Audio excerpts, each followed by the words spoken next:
अस्सलाम वालेकुम dear students, my name is Hasan Raza. उम्मीद करता हूँ आप तमाम बखैर आफियत हैं। डियर स्टूडेंट्स, हम पढ़ रहे हैं क्लास 10 की physics. In the previous lecture हमने ये स्टडी किया था कि टोटल इंटरनल रिफ्लेक्शन क्या है। अब हम स्टडी करेंगे इस टोटल इंटरनल रिफ्लेक्शन को हम कहाँ कहाँ अपने फ़ायदे के लिए, अपने बेटरमेंट के लिए यूज़ कर सकते हैं। So in this lecture we are going to study the applications of this total internal reflection. और इसकी पहली एप्लीकेशन हम पेरिस्कोप पढ़ेंगे और साथ ही इसकी एक और एप्लीकेशन ऑप्टिकल फाइबर भी पढ़ी जाएगी। ऑप्टिकल फाइबर के साथ साथ डियर स्टूडेंट्स हम ऑप्टिकल फाइबर की एप्लीकेशंस भी पढ़ेंगे। तो डियर स्टूडेंट्स, बगैर किसी ताखीर के चलिए चलते हैं इन तमाम चीज़ों को डिटेल से पढ़ने के लिए लाइट बोर्ड की तरफ। डियर स्टूडेंट्स, हमने जैसे कि कहा था कि हम application of total internal reflection को आज के लेक्चर में स्टडी करेंगे।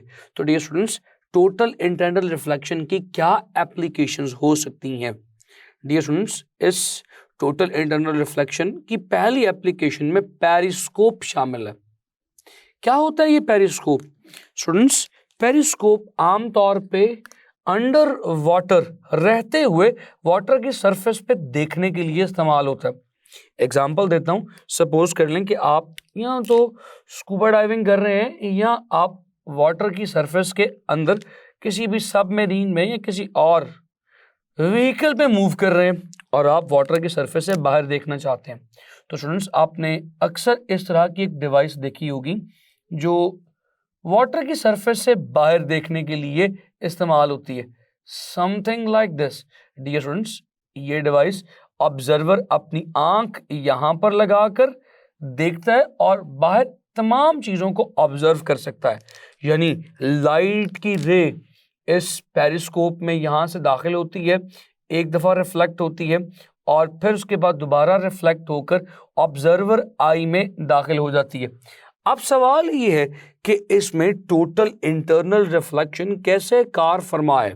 तो स्टूडेंट्स, हम थोड़ा सा स्टडी करेंगे पेरिस्कोप को कि इस पेरिस्कोप में टोटल इंटरनल रिफ्लेक्शन कैसे इस्तेमाल होती है।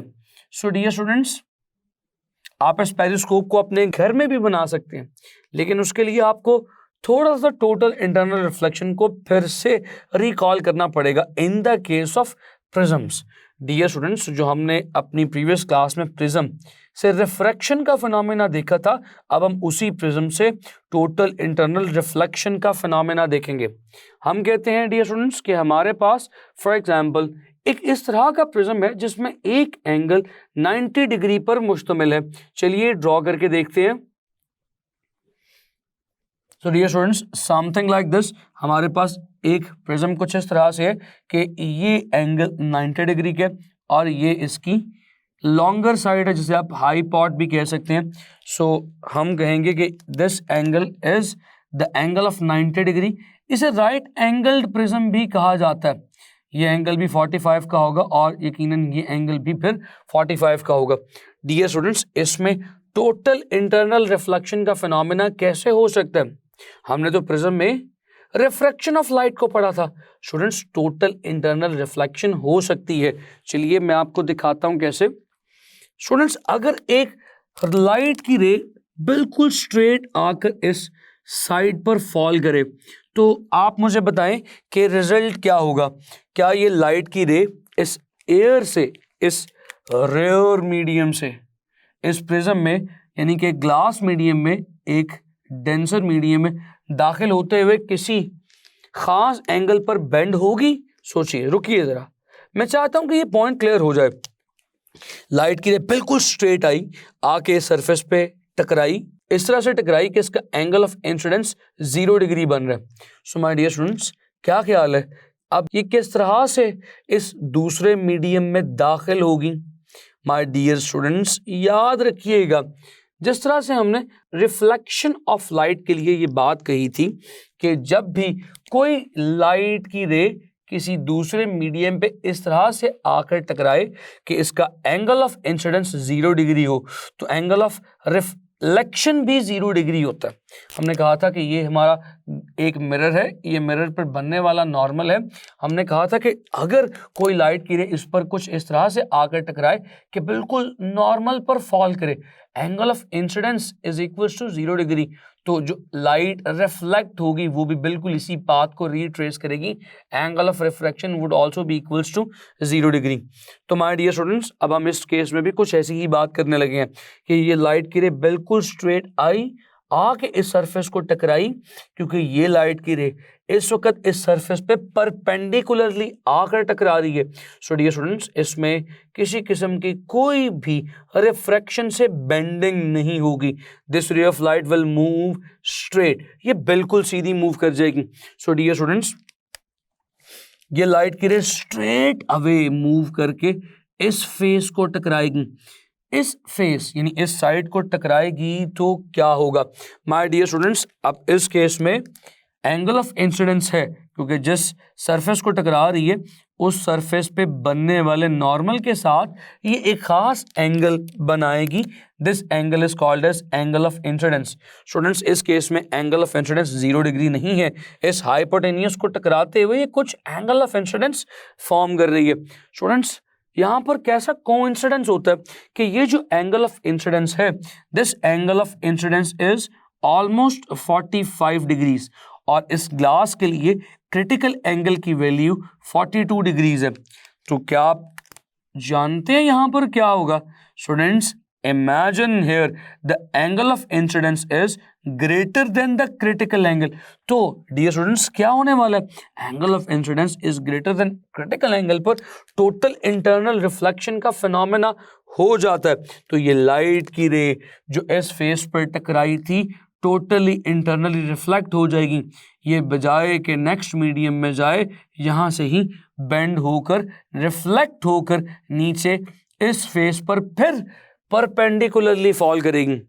ये इस तरह से फॉल करेगी कि इस के केस में एंगल ऑफ इंसिडेंस 0 डिग्री बनेगा। तो डियर स्टूडेंट्स, अगर एंगल ऑफ इंसिडेंस 0 डिग्री बने तो ये लाइट की ray as it is straight away pass कर जाएगी। तो अगर हम कहते हैं कि हमारे पास एक और लाइट की रे यहाँ से आए, इस फेस पर टकराए, angle of incidence critical angle से ग्रेटर हो, फिर रिफ्लेक्ट होकर स्ट्रेट अवे पास कर जाए। सो डियर स्टूडेंट्स, तो जो ऑब्जेक्ट यहाँ मौजूद होगी उस ऑब्जेक्ट का इमेज कुछ इस तरह से यहाँ पर आ जाएगा।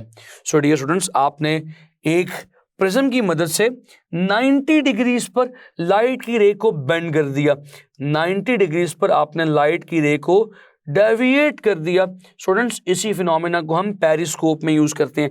लाइट की रेस एक्स एक्सिस पर ट्रेवल कर रही थी, आपने लाइट की रेस को वाई एक्सिस पर बेंड कर दिया। अब पेरिस्कोप में ये फिनोमेना डियर स्टूडेंट्स कैसे होगा? चलिए इन पेरिस्कोप में भी इस फिनोमेना को स्टडी कर लेते हैं। हम कहते हैं कि हमारे पास पेरिस्कोप में यहाँ पर इस पॉइंट पर एक प्रिज्म कुछ इस तरह से पड़ा होगा। Let's have a look here like this.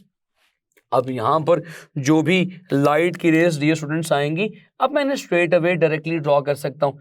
इस फेस पर टकराई, इस तरह से टकराई कि angle of incidence critical angle से एक्सीड कर गया। ये लाइट की रेस टोटली इंटरनली रिफ्लेक्ट होकर स्ट्रेट अवे मूव कर गई। ये लाइट की रे दूसरी यहाँ पर आई, आकर इस मीडियम में direct without any deviation straight away pass कर गई और सामने हाई पॉट पर इस तरह से टकराई कि angle of incidence critical angle से एक्सीड कर गया। अब टोटली इंटरनली रिफ्लेक्ट होते हुए ये लाइट की रे नीचे आ जाएगी। सो डियर स्टूडेंट्स, वो ऑब्जेक्ट जो आप यहाँ पर ऑब्जर्व कर रहे होंगे उस ऑब्जेक्ट की इमेज यहाँ पर नीचे बन जाएगी। लाइट की रेस कैसे 90 डिग्रीज पर डेविएट हो चुकी हैं, बेंड हो चुकी हैं। स्टूडेंट्स, यहाँ पर पेरिस्कोप खत्म नहीं हुआ। अब आपने इस पॉइंट पर एक और प्रिज्म रखा हुआ है। तो डियर स्टूडेंट्स, अब आप यहाँ पर प्रिज्म कैसे रखेंगे? कुछ इस तरह से कि इस बार इस प्रिज्म के लिए ये परपेंडिकुलर साइड और इस केस में ये इसके लिए बेस और ये इसके लिए हाई पॉट। सो डियर स्टूडेंट्स, अब ये जो लाइट की रेज इधर आएंगी, आकर कुछ इस तरह से इस सरफेस पे टकराएंगी कि टकरा कर जब यहाँ पर हिट करेंगी तो angle of incidence greater than critical angle होगा। ये यहाँ पर हिट करते ही फिर से टोटली इंटरनली रिफ्लेक्ट हो जाएंगी लाइक दिस, और फाइनली आपकी इमेज किधर फॉर्म होगी डियर स्टूडेंट्स? आपकी फाइनल इमेज यहाँ पे ऑब्जर्वर की आई के पास फॉर्म होगी। सो वो ऑब्जेक्ट जो आप यहाँ पर वाटर की सरफेस से बाहर है, इस वाटर की सरफेस के अंदर with the help of periscope आप देख सकेंगे। सो स्टूडेंट्स, अगर मैं इसे एक पेरिस्कोप के पाइप में कंपाइल करूं तो कुछ इस तरह से ड्रॉ कर पाऊंगा कि this will become the periscope's pipe like this. So ये हम पेरिस्कोप में यूज कर सकते हैं। स्टूडेंट्स, ये तो phenomena of total internal reflection का हम पेरिस्कोप्स में यूज कर रहे हैं, लेकिन सिर्फ पेरिस्कोप्स में नहीं बल्कि ये एक और बहुत इंटरेस्टिंग और रेवोल्यूशनाइजिंग प्रोडक्ट में भी इस्तेमाल होता है। एक रेवोल्यूशनाइजिंग प्रोडक्ट यानी एक रेवोल्यूशनाइजिंग इंस्ट्रूमेंट, ऑप्टिकल फाइबर भी टोटल इंटरनल रिफ्लेक्शन ही के प्रिंसिपल को यूज करता है। सो डियर स्टूडेंट्स, सवाल ये पैदा होता है what is meant by optical fibre. Optical fibre ने हमारी टेक्नोलॉजी की इंडस्ट्री के अंदर एक रेवोल्यूशन, एक इनकलाब बर्पा कर दी है। क्या है ये optical fibre? Dear students, optical से मुराद लाइट, फाइबर से मुराद धागा। एक ऐसा धागा, एक ऐसा पाइप जिसके अंदर लाइट ट्रेवल कर सकती है। जी हाँ, बिल्कुल आपने दुरुस्त सुना, एक ऐसा पाइप जिसमें लाइट ट्रेवल कर सकती है। लेकिन आखिर कैसे, चलिए समझने की कोशिश करते हैं। डियर स्टूडेंट्स, हमारे पास एक ऐसा ग्लास या प्लास्टिक का पाइप होता है जिसके दो इंपॉर्टेंट सेक्शंस हैं। एक सेक्शन ये आउटर सरफेस है और एक इंपॉर्टेंट पार्ट इसकी ये इनर सरफेस है। डियर स्टूडेंट्स, इसकी इनर सरफेस को हम कोर कहते हैं।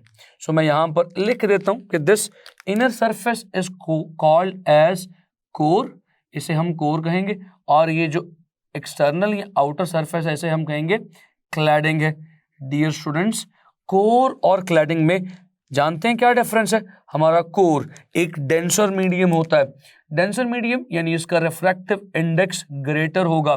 सो this is going to be the denser medium.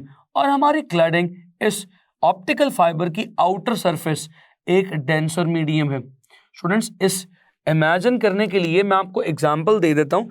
Imagine कर लें ये कोर है और इस कोर के ऊपर एक और सिलेंडर चढ़ा दिया गया, वो सिलेंडर क्लैडिंग है और ये सेंटर ऑफ द सिलेंडर ये कोर है। स्टूडेंट्स, कोर एक डेंसर मीडियम बता चुका हूं और क्लैडिंग एक रेयर मीडियम है। अगर इस कोर में लाइट की रे कुछ इस तरह से एंटर हो कि इस बार बनने वाला angle of incidence greater than critical angle हो, लाइट की रे आकर फॉल की। डियर स्टूडेंट्स, अब ये है हमारा नॉर्मल एंगल ऑफ इंसिडेंस बन रहा है अगर क्रिटिकल एंगल से ग्रेटर, तो डियर स्टूडेंट्स क्या होगा? अब आप जानते हैं कि लाइट टोटली इंटरनली रिफ्लेक्ट कर जाएगी। सो लाइट की रे इस सरफेस पे टकरा कर फिर नीचे आएगी, यहां से टकरा कर फिर ऊपर जाएगी। टोटल इंटरनल रिफ्लेक्शन सीरीज में होती चली जाएगी और फाइनली ये टोटल इंटरनल रिफ्लेक्शन करते करते एक एंड से दाखिल होकर दूसरे एंड से बाहर निकल आएगी।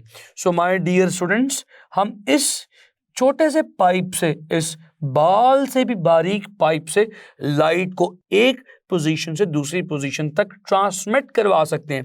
इसने हमारी टेलीकम्युनिकेशन की इंडस्ट्री को रेवोल्यूशनाइज कर दिया। क्यों डियर स्टूडेंट्स? क्योंकि हम ऑप्टिकल फाइबर की इन्वेंशन से पहले डाटा की तरसील के लिए, डाटा की ट्रांसमिशन के लिए कॉपर वायर्स यूज किया करते थे। यानी अगर कोई डाटा एक जगह से दूसरी जगह भेजना है, कोई कॉल अगर एक जगह से दुनिया के किसी दूसरी कोने में कनेक्ट होनी है, तो थ्रू कॉपर वायर एनर्जी या इंफॉर्मेशन ट्रांसफर हुआ करती थी। स्टूडेंट्स, कॉपर वायर में एनर्जी के ट्रांसफर में बहुत ज़्यादा लॉसेस भी आते थे और ये फिनोमेना, ये प्रोसेस एक्सपेंसिव भी था, क्योंकि कॉपर एक बहुत इंपॉर्टेंट और एक्सपेंसिव मेटल है। कॉपर की वायर्स बिछाने के लिए बहुत ज़्यादा पैसा, बहुत ज़्यादा अमाउंट में इन्वेस्टमेंट रिक्वायर्ड थी। तो हमने क्या किया, एक ऐसा ज़बरदस्त किस्म का प्रोडक्ट, एक ऐसा ज़बरदस्त किस्म का इंस्ट्रूमेंट इन्वेंट कर लिया। इसमें आप डाटा को, इंफॉर्मेशन को लाइट सिग्नल्स में बनाकर एक जगह से दूसरी जगह ट्रांसमिट कर सकते हैं। इसमें लॉसेस भी नहीं आएंगे, बहुत कम एनर्जी लॉसेस पर एक लाइट की रे इंफॉर्मेशन को एक हिस्से से दुनिया के किसी भी दूसरे हिस्से तक ट्रांसमिट कर सकती है। स्टूडेंट्स, इसी को ऑप्टिकल फाइबर कहते हैं। आपने अक्सर आजकल दुनिया में सुना होगा कि डिफरेंट फाइबर के प्रोवाइडर्स मौजूद हैं जो इंटरनेट की facility through optical fibre provide करते हैं। सो डियर स्टूडेंट्स, जो ऑप्टिकल फाइबर के थ्रू इंटरनेट मिलता है वो फास्टर भी होता है और उसमें लॉसेस भी कम होते हैं और उसकी कैपेसिटी भी ज़्यादा होती है डाटा ट्रांसफ़र करने की from one point to another point. So dear students, ये जो ऑप्टिकल फाइबर है, ये ऑप्टिकल फाइबर सिर्फ टेलीकम्युनिकेशन के लिए ही नहीं बल्कि और भी बहुत सारे मकासद के लिए इस्तेमाल होता है। आखिर कैसे? चलिए मैं आपको एक्सप्लेन करके बताता हूँ। स्टूडेंट्स, इस ऑप्टिकल फाइबर के एक बारीक से फाइबर को हम जस्ट एक ऑप्टिकल फाइबर कहते हैं, लेकिन अगर हजारों ऑप्टिकल फाइबर्स को जोड़ के एक बंडल बना दिया जाए, उस बंडल को हम लाइट पाइप कहेंगे। That light pipe is very thick, that is composed of thousands of optical fibre. उस लाइट पाइप के कितने बेइंतहा फायदे हैं डियर स्टूडेंट्स। हम उस लाइट पाइप से कोई ऐसी जगह रोशन कर सकते हैं जहां इंसानी आंख का पहुंचना नामुमकिन हो। फॉर एग्जाम्पल, कुछ इस तरह का सिनारियो इमेजिन करें कि कोई बिल्डिंग कोलैप्स कर गई है, जल्जले से या किसी भी प्रॉब्लम से बिल्डिंग गिर गई है।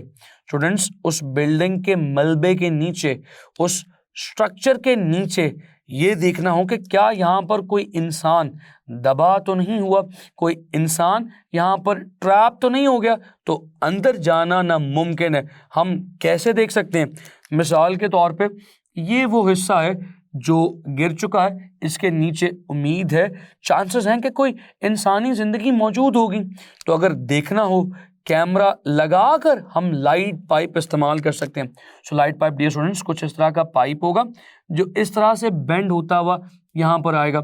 यहाँ से एक तरफ से हम लाइट को इस पाइप में इंसिडेंट करवाएंगे, टोटल इंटरनल रिफ्लेक्शन के फिनोमिनाज से होती हुई लाइट दूसरे एंड से निकलेगी। ये सारा हिस्सा डियर स्टूडेंट्स इस आने वाली लाइट से रोशन भी हो जाएगा और यहाँ पर एक छोटा सा नस्ब कैमरा इस सारे हिस्से की वीडियो भी बना लेगा और हम इजीली देख सकेंगे कि यहाँ पर कोई इंसानी जान मौजूद है या नहीं। सो डियर स्टूडेंट्स, ये लाइट पाइप ना सिर्फ ऐसे इलाकों को, ऐसे इनएक्सेसिबल एरियाज को रोशन करने के लिए इस्तेमाल होता है बल्कि इंटरनल बॉडी का एग्जामिन करने के लिए भी इस्तेमाल होता है। सो डियर स्टूडेंट्स, अगर कोई शख्स अपने स्टमक का एग्जामिन करवाना चाहता है, डॉक्टर उसे एंडोस्कोपिक टेक्निक रिकमेंड करेगा। एंडोस्कोपी क्या है डियर स्टूडेंट्स?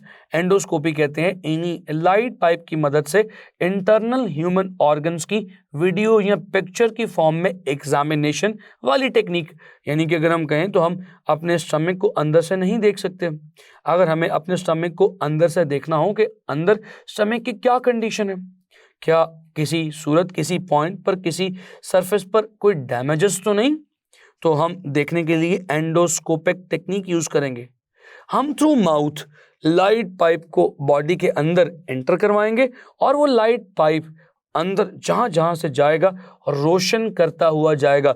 अंदर इस लाइट पाइप के एक एंड पर मौजूद कैमरा अंदर मौजूद तमाम ऑर्गन्स की थ्रू द जर्नी पिक्चर्स और वीडियोस कैप्चर करता चला जाएगा। स्टूडेंट्स, इस एंडोस्कोपिक टेक्निक को, जिसमें हम स्पेसिफिकली स्टमक को ऑब्जर्व करते हैं, इसे गैस्ट्रोस्कोपी कहते हैं। स्टूडेंट्स, ना सिर्फ ये टेक्निक हमारे स्टमक को एग्जामिन करने के लिए इस्तेमाल होती है बल्कि ब्लैडर और थ्रोट यानी गले को एग्जामिन करने के लिए भी इस्तेमाल होती है।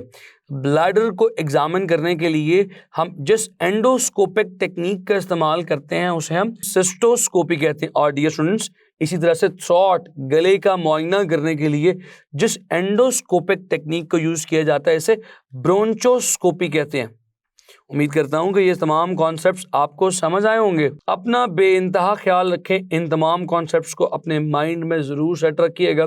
आपसे मिलूंगा अगले लेक्चर में। सी यू नेक्स्ट टाइम। खुदा हाफिज़।